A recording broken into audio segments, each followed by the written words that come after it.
saying, well, you know, I we don't always feel like we're doing grand things. We don't always feel like that, you know, oh, I'm supposed to be in ministry, I'm supposed to be evangelizing. I always feel like I should be doing so much more for God, when we don't see all of the little things that we're doing in life that help to order and bring life to those, to ourselves and those around us. And that also is the work of God, because God is a God of order and not a God of chaos, and he will absolutely bring even the smallest bits of our chaos into his order. Uh, That's what I'm really zoning into when I look at this theme.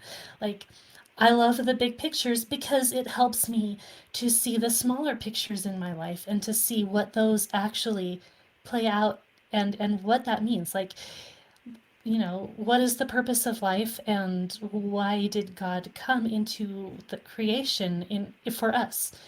It's more than just sin management. It is entire purposes of creation, and that's what I love to dig into.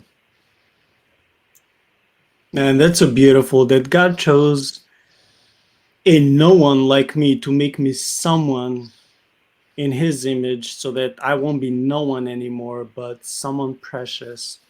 Not because I did something wonderful, even though I think I daily do wonderful things, but because only and just only in his work. And that is amazing.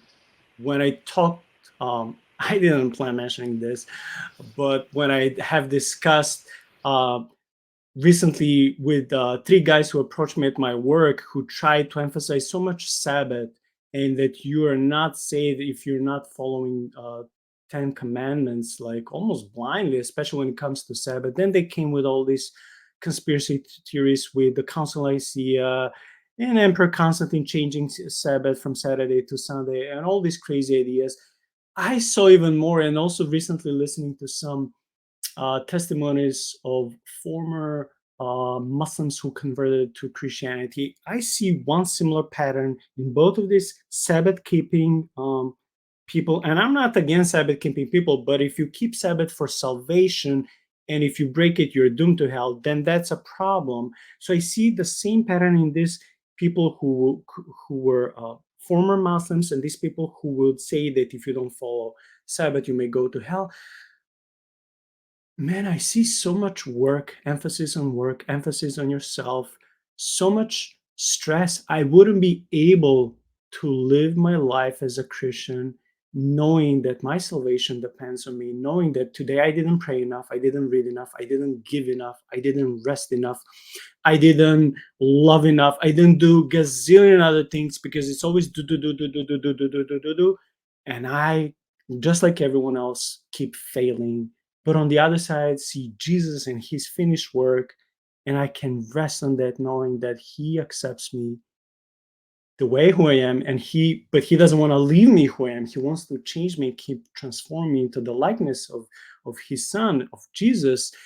And that's where my confidence, that's where my peace and rest is, because I'm in him. He's using no one's to be someone's, and to start a channel, to start a ministry like this, and to try to fill in the gaps with the material what is missing in churches and in academia nowadays, not trying to bring division or controversy for the sake of division or controversy, but trying to help people with their difficult but very good intellectual theological questions that not many people can answer. So in that spirit, Carrie, thank you so much from having this couple of hours for the all the viewers of the channel, for myself.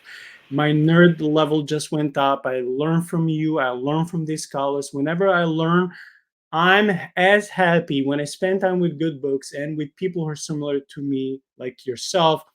I'm happier than some people like going spending money. They go like eating food in restaurants.